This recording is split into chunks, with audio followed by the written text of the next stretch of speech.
Bullying in the office can disrupt your peace, your confidence, and even your productivity. If you've ever found yourself in a situation where someone's behavior at work makes you feel small, disrespected, or uncomfortable, you're not alone. The key to stopping bullying in the workplace lies in maintaining respect for yourself and creating an environment that prioritizes peace. It's not always easy, but it's possible, and it starts with understanding the situation. Bullying at work doesn't always look the way you'd expect. It's not just about shouting or outright aggression. It could be subtle, like being ignored during meetings, having your contributions dismissed, or being assigned impossible tasks that set you up to fail. It could also show up as gossip, intimidation, or even being excluded from important conversations. Recognizing these behaviors is the first step, because if you can name it, you can start to address it. One of the most important things you can do is set boundaries. Boundaries are about protecting your space, your energy, and your respect. If someone's behavior crosses a line, address it calmly and assertively. You might say something like,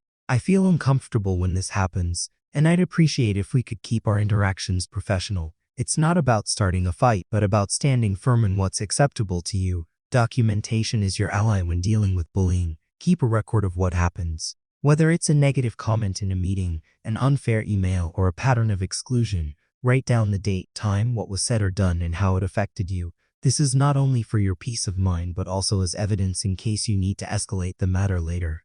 Building a support system is equally crucial. Look for allies in the workplace. This could be colleagues who've witnessed the bullying or mentors who can offer guidance. Even having one person who understands your situation can make a huge difference. When you have support, you're not just standing alone, you have others who can validate your experience and even help advocate for you. If you decide to confront the bully, remember to stay calm and focused. Choose a neutral and private setting for the conversation. Use I statements to express how their actions impact you. For example, you could say, "I feel disrespected when I'm interrupted during meetings, and I'd like us to work on having more constructive communication." Staying calm keeps you in control of the conversation and helps prevent escalation. If the bullying continues despite your efforts to address it directly, it may be time to involve management or her. Present your case with the documentation you've gathered. Stick to the facts and avoid emotional language. Explain how the behavior impacts your work and the team dynamic. Most organizations take workplace bullying seriously, and HER is there to help maintain a positive work environment. While all this is happening, don't forget to take care of yourself. Dealing with bullying can be draining, so make sure you're prioritizing activities that recharge you. Spend time with loved ones. Exercise, meditate, or engage in hobbies that make you happy. Protecting your mental health is just as important as addressing the bullying itself, because a clear mind helps you respond better to challenges. It's also worth reflecting on your long-term goals. Is this a workplace where you see yourself thriving? If the culture feels toxic and efforts to resolve the bullying don't lead to change, it might be worth exploring other opportunities. Leaving isn't giving up, it's choosing an environment where you're respected and valued.